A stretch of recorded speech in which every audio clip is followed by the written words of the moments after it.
This is Creating Your Encore Career and Becoming a Silver Entrepreneur with your host, Lynn Freest. Lynn will share ideas and expert advice from people that are walking in your shoes and living their encore careers, where they want and at the pace they want. You'll start a company of one with confidence and knowledge to live a fulfilled life of freedom and ease. Lynn is a coach and leadership consultant whose mission is to show senior leaders and experts how to start something refreshing and new after a full career in the corporate environment. Hello and welcome to this episode of the podcast, Creating Your Encore Career and Becoming a Silver Entrepreneur. Thanks for listening. Remember, with an encore career, the rewards are great. You can work when you want, where you want, and you can do the work you love. So to get off to a powerful start, please contact me. I'll help you develop your encore career either one-on-one or in a group program. But either way, use the link provided to get started. Today's episode is Habits, Not Willpower, Will Create Your Successful Encore Career. And this is episode 159. So I've talked earlier, and it's still, in my eyes, some of the key areas of what we need to do as we create our encore careers, and that's habits of mind and habits of action. So in this episode, I'm going to revisit some of these things and add some new resources. Habits, not willpower, will create a successful encore career. It's one of those things where willpower is a limited resource. You get tired, you get distracted. Up to 40% of a person's day is defined by habits, according to a study that Duke did some years ago. And so I'm, again, going to revisit some resources, but add some new ones.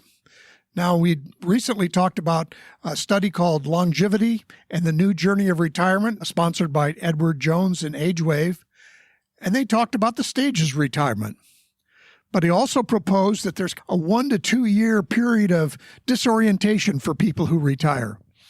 And I would propose that some of that comes about because you've suddenly lost all the structure, or at least some of the structure, that you had in the corporate life. And again, the things that we've done for 30 or 40 years, those are strong habits. Those are strong routines, strong ways of doing what we do. Now, of course, we've all been through the pandemic, and that, I think, is another clear case of where all of our habits of work were suddenly disrupted. And I think all of us probably struggled to more or less extent as how do we do this? How do we do this work during a pandemic? Now, as we're starting to come out of the pandemic, and those of you who are wanting to start or reinvigorate your encore careers, okay, we're back to the same ideas. How do I create the strong routines, habits, even checklists that I need to have a flourishing encore career? Again, drive will take you so far. You have to be interested and enthusiastic, but in the end, we're going to have to put some structure around that so that we can not overwhelm our drive, as it were. So 2 of the books that I've suggested in the past, and I still continue, and there are many other resources, but the first one is Atomic Habits by James Clear, and I think he gives you the great big picture of what habits are and how they're created and all those kinds of things. But then there's another book called Tiny Habits by B.J. Fogg. And I think this gets to be more of an interesting and clear book to implement things for you. And the whole idea is, like in B.J. Fogg's book, he says, let's not talk about creating a habit of, I'm going to write a novel. That is too big, too squishy. But it is something we could create the habit of every morning, I'm going to write 5 sentences. And that's the kind of thing where it gets you started. Does that mean that you'll stop every morning after 5 sentences? Of course not. But the whole idea is just getting things started is an important piece of it. In my study and understanding of neuroscience, it basically says that whatever you repeatedly do creates stronger and stronger pathways in your brain.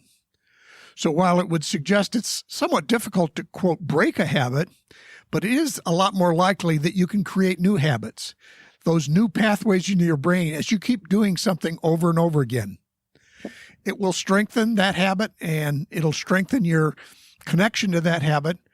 And in the old habits, the old routines will not be broken, but they'll just kind of fade away as these other new habits get stronger.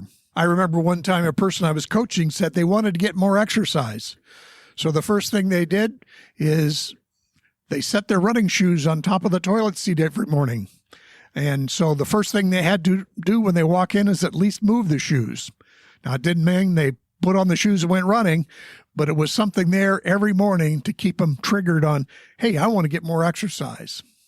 But in the purpose of building habits, we also have to look at distractions. What are the things that distract you? For me, I get distracted by news and media. We all carry around these smartphones, in which people have said they're great distraction devices. And I'd suggest it's kind of like chewing gum for the eyes and the mind. It's just something we're doing, but it's often not really creating anything. So you have to look at what's distracting for you, and do some of these things deserve starting a new habit to maybe overlay on that particular habit you might already have. Also, in the books on habits, they talk about tracking it. So I have an app on my phone that I fill out during the day, and it says, did I meditate today? Did I write 3 pages in my journal today? Did I have at least 3 focus sessions during the day? And did I eat 3 servings of fruit and vegetables during the day? Now, are those the only things that are important in my life? Of course not. But it is something that at least keeps my awareness saying, oh yeah, I have a commitment to do these things. Did I do them today? Now there's and I've referenced it before, I'm sure, there's a famous story with Jerry Seinfeld. He wanted to write a joke a day. So he'd put an X on the calendar each day he wrote the joke. And pretty soon his theme became as much don't break the chain as it was I want to write a joke every day. So some of that, again, helps you build momentum. I don't want to break the chain. Just like my little app says, how many days have you meditated each day? How many days have you exercised every day? Exercise hasn't been as good, but I have done pretty good with the writing and stuff. Then the last thing I'll say about this whole idea of starting new habits is don't beat yourself up when you fail. Just because we fail doesn't mean we have to quit. Tomorrow's a new day. We'll start again tomorrow. Now, I will say that you could commit to saying, I'm not going to fail 2 days in a row. That could be something that you're striving for. Yep, today failed, but you know what? You can probably use willpower to get you through that. But the more you do a habit, the more natural it becomes to you. Now, just to give you examples of habits, I got this article from Fast Company magazine. It was really talking about 5 habits of people who are especially productive working at home.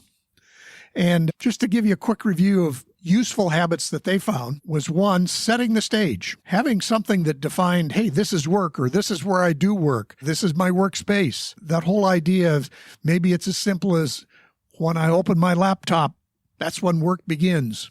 That whole idea of somehow having that definition of when does work start during the day, or where does it done during the day.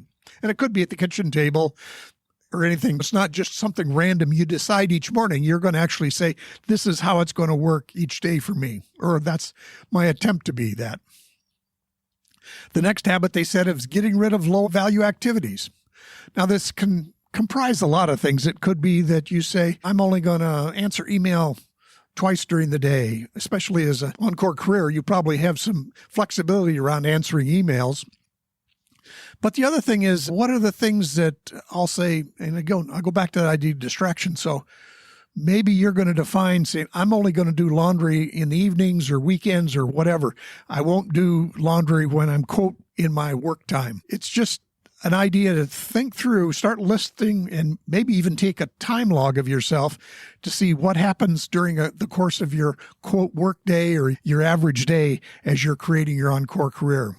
Then there's the idea of even around once you've decided you're going to do work, how do you put some structure around that? One of the things I've suggested in the past is the Pomodoro technique, which is basically just set a timer for 25 minutes and say, I'm going to do one thing for 25 minutes.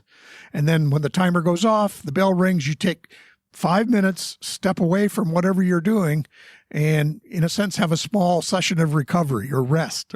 And then you can go back and you can work for another 25 minutes. These breaks are actually pretty interesting, and some would say you can't really do a good focus session for longer than 90 minutes. This one would say, let's even break it down into several 25-minute sessions. But the whole idea here is to say, I'm going to sharpen my focus on one thing, at least for 25 minutes. And you'll be amazed at how much you can get done during that time. And the final piece that this article talked about is have a clock out routine. a clock out habit. When is it you're going to call the day over? As entrepreneurs or as Encore Career people, we can work all the time. And maybe that was even true in your corporate life. But the idea here is at this point, this is not just about doing things. It's about saying, and when they're done for today, I'm done for now. It's not that I've got everything done during the day. I didn't get 10 things crossed off my list, but I'm done for now. And then you start, again, since this is your Encore Career and you want to work when you want, where you want, and do the work you love, the idea might be that, hey, you know what? I'm not going to work on Fridays. I'm not going to work after 5 o'clock. Or I'm going to reserve every Monday just to do creative work. You're going to have some freedom to actually schedule how you do your Encore Career, but do that and don't just say, oh, I'm going to work 24/7 on my Encore Career. It's probably not sustainable in any case and probably actually not very productive because you just end up going back and forth between a whole lot of activities and not really necessarily getting a whole lot done. Now, finally, in this episode, I wanted to share with you another book that's a little bit counterintuitive to our way of thinking, but I think it's a very valuable perspective. And the book is called Subtract by Liddy Klotz. The whole idea he explores in this book is we always seem that we want to be doing more of things, more actions. We want more information. What if instead we said, how can we eliminate or simplify things? What if the answer to a particular problem was take something away? His example he uses in the book was they were building little block towers with his son. And they said, 2 towers, we want them the same size. Well, his thought was, well, I need to add blocks to the shorter one. But his son said, no, we'll just take blocks off the taller one, and they'll still be the same size. So this whole idea of we don't always need more information. We don't need more knowledge. Maybe we need to be deeper or a little more reflective on what we do have and we do know and use that to move forward rather than just a pursuit of more. Because quite frankly, that pursuit of more, again, gives us this idea of busyness and distraction. We've got so much going on. And again, having that more concept is Cal Newport in his idea of deep work. More is, he would say, no, focus is more important than more. This idea of subtraction rather than just keep adding to things might be a very useful one. In terms of your Encore Career, you might say, I'm going to have a digital course. I'm going to have a podcast. Well, do you need to keep adding more things onto that? Or do you want to just say, right now, my thinking is I want to keep doing my podcast and I want to do some group coaching or masterminds. I don't necessarily need to do all the other things that are available to me. So maybe my ideas that I can pursue is let's focus on those 2 things and try to get much better at them. So to recap here, what will be your habits of mind and action for the rest of 2022 and 2023? What new habits or tiny habits in particular might best serve you? How can you define the work at home, the routines that will fit what you want to do in your Encore Career, and yet, again, give you time to recover and relax and just enjoy life also? And then, importantly, what can you subtract or simplify in your life or work? Things that are, as I said, the mental chewing gum of scrolling through your news feeds and stuff like that. Because in the end, we want to cut through this blinding storm of information and requests and actually make some progress on the things that matter most to us.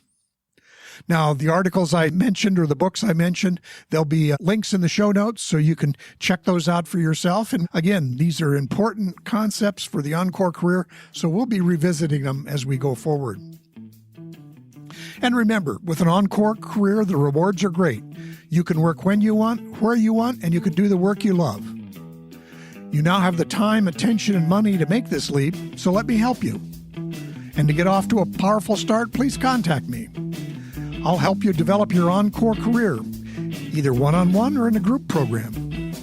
But either way, use the link below to help you get started. Thanks for listening, and we'll see you next time.